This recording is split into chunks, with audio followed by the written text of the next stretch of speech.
ಆಗಿ ಎಲ್ಲ ವಿಶ್ ಮಾಡಿರೋರಿಗೆ ಥ್ಯಾಂಕ್ ಯು. ಲಾಸ್ಟ್ ಇಯರ್ ಇದೇ ಟೈಮಲ್ಲಿ ನಾವು ಟೀಸರ್ ಒಂದು ಲಾಂಚ್ ಮಾಡಿದ್ವಿ. ಅವತ್ತಿಂದ ಇವತ್ತುವರೆಗೆ ಅಷ್ಟೇ ಪ್ರೀತಿ ಕೊಟ್ಟಿದ್ದೀರಾ ಅಂಡ್ ಅಷ್ಟೇ ಸಪೋರ್ಟಿವ್ ಆಗಿ ಎಲ್ಲ ನಿಂತಿದ್ದೀರಾ. ಸೊ ಎಲ್ಲರಿಗೂ ಥ್ಯಾಂಕ್ ಯು. ಒಂದು ಹಂತಕ್ಕೆ ಲೈಫ್ ಬಂದಾಗ ಮುಂದೆ ಏನ್ ಮಾಡ್ಬೇಕು ಅಂತ ಗೊತ್ತಾಗಲ್ಲ, ಅಥವಾ ಮುಂದೆ ಯಾವ ದಾರಿನೂ ಕಾಣಲ್ಲ. ಅಂತ ಟೈಮಲ್ಲಿ ನನಗೆ ಒಂದು ಭರವಸೆ ಕೊಟ್ಟಿದ್ದು ನಮ್ಮ ಡೈರೆಕ್ಟರ್ ಸರ್, ಅದಕ್ಕೆ ಶಕ್ತಿ ನೀಡಿದ್ದು ನಮ್ಮ ಪ್ರೊಡ್ಯೂಸರ್ ಸರ್. ಅವರಿಬ್ರು ಜೀವನದಲ್ಲಿ ಬಂದಾಗ ಓಕೆ ದಾರಿ ಎಲ್ಗೋ ಹೋಗ್ತಿದೆ, ಒಂದು ಪಾಸಿಟಿವ್ ಕಡೆಗೆ ಹೋಗ್ತಿದೆ, ಆ ಪಾಸಿಟಿವ್ ಇಂದ ಇನ್ನೊಂದು ಲೈಫಲ್ಲಿ ಬದಲಾವಣೆ ಆಗುತ್ತೆ ಅಂತ ಒಂದು ಭರವಸೆ ಇತ್ತು. ಇವತ್ತು ಫೈನಲ್ ಪ್ರಾಡಕ್ಟ್ ನೋಡಿದಾಗ ನಾನು ಒಂದಿಷ್ಟು ದೊಡ್ಡ ಸಿನಿಮಾಗೆ ಹೀರೋ ಆಗಿದ್ದೀನಿ ಅಂತ ನನಗೂ ಒಂಥರ ಆಶ್ಚರ್ಯ ಆಗಿತ್ತು, ಅದ್ರ ಜೊತೆ ಖುಷಿ ಆಗಿತ್ತು.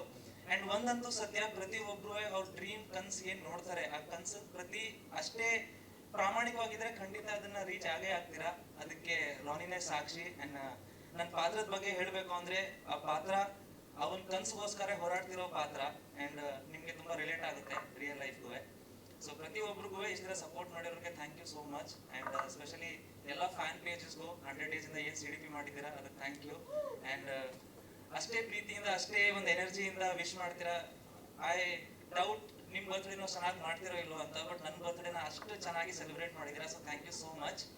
And Chandrakant sir, Umesh sir, ಈ ಪ್ರಾಜೆಕ್ಟ್ ಸ್ಟಾರ್ಟ್ ಆದಾಗ ಒಬ್ರಲ್ಲ ಇಬ್ರಲ್ಲ ಸಾವಿರಾರು ಜನ ಅವ್ರಿಗೆ ಹೇಳಿರ್ತಾರೆ ಯಾಕೆ ಇವ್ರ ಮೇಲೆ ಇಷ್ಟೊಂದು ಇನ್ವೆಸ್ಟ್ ಮಾಡ್ತಿದ್ದೀರಾ, ರಿಕವರಿ ಆಗುತ್ತಾ, ರಿಟರ್ನ್ ಆಗುತ್ತಾ ಅಂತ. ಬಟ್ ಅವತ್ತಿಂದ ಇವತ್ತುವರೆಗೂ ಅವರು ವ್ಯಕ್ತಿಗಿಂತ ಆ ವ್ಯಕ್ತಿತ್ವಕ್ಕೆ ಬೆಲೆ ಕೊಟ್ಟಿದ್ದಾರೆ. ಸೊ ಒಂದು ಕಲಾವಿದನ್ಕಿಂತ ಕಲೆಗೆ ಬೆಲೆ ಕೊಟ್ಟು ಇವತ್ತು ಕೊಟ್ಟಿದ್ದಾರೆ. Thank you so much.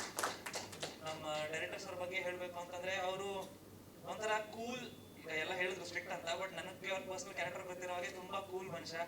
ಅವ್ರಿಗೆ ಮುಂದೆ ಏನಾಗುತ್ತೆ ಅಂತ ತಲೆ ಒಳಗಡೆ ಒಂದು ಹೋರಾಟ ನಡೀತಿರುತ್ತೆ, ಆದ್ರೆ ಹೊರಗಡೆ ಅದನ್ನ ತೋರಿಸ್ಕೊಡಲ್ಲ. ಸೊ ಆ ಒಂದು ಒತ್ತಡದಲ್ಲೂ ನಂಗೆ ಈ ಒಂದು ಅವಕಾಶ ಕೊಟ್ಟಿದ್ದಾರೆ. ಅವ್ರಿಗೂ ಅಷ್ಟೇ ಪ್ರೆಷರ್ ಇತ್ತು, ಬಟ್ ಆದಷ್ಟು ಆ ಒಂದು ಅವಕಾಶಕ್ಕೆ ನಾನು ನಿಂತ್ಕೋಬೇಕು. ಆ ಒಂದು ಗೆಲುವಿಂದ ಎಲ್ಲರಿಗೂ ಗೆಲುವು ಬರ್ಬೇಕು ಅಂತ ಅನ್ಕೊಂಡಿದ್ದೀನಿ. ಬಿಕಾಸ್ ಈ ಒಂದು ಪ್ರಾಜೆಕ್ಟ್ ಅಂದ್ರೆ ಬರೀ ಒಬ್ರಿಗಲ್ಲ, ಪ್ರತಿಯೊಬ್ರು ನಮ್ಮ DOP ಸರ್ ಆಗ್ಲಿ, ಮತ್ತೆ ನಮ್ಮ ಆರ್ಟ್ ಡೈರೆಕ್ಟರ್ ಆಗ್ಲಿ, ಮ್ಯೂಸಿಕ್ ಡೈರೆಕ್ಟರ್ ಆಗ್ಲಿ, ಪ್ರತಿಯೊಬ್ಬರಿಗೂ ಇದರಿಂದ ಹೋಪ್ಸ್ ಇದೆ. ಆ ಒಂದು ಹೋಪ್ ಗೆದ್ರೆ ಇನ್ನೊಂದು ಸಾವಿರಾರು ಜನಕ್ಕೆ ಹೋಪ್ ಆಗುತ್ತೆ. ಸೊ ಇಲ್ಲಿಗೆ ನನ್ನ ಮಾತನ್ನು ಮುಗಿಸ್ತೀನಿ. End of the day I want to tell everyone, ನಿಮ್ಗೆ ಏನೇ ಡ್ರೀಮ್ಸ್ ಇದ್ರು ಅದನ್ನ ಬಿಡಬೇಡಿ, ದಯವಿಟ್ಟು ಅದನ್ನ ಚೇಸ್ ಮಾಡೋದು ನೋಡಿ. ಫಸ್ಟ್ ತಂದೆ ತಾಯಿಗೆ ಗೌರವ ಕೊಡಿ, you win the half battle. And in ಅರ್ಧ ಜನಕ್ಕೆ ಯಾವಾಗ್ಲೂ ರಿಯಲ್ ಆಗಿರಿ, be original and you can win the world. Thank you. Thank you so much. ಪ್ರಶ್ನೆಗಳಿದ್ರೆ ಕೇಳಬಹುದು. ಇದೆಯಾ? ಓಕೆ, ದಯವಿಟ್ಟು ಇಲ್ಲೇ ಇರಬೇಕು. ಒಂದು ಗ್ರೂಪ್ ಫೋಟೋ ಇಡೀ ಟೀಮ್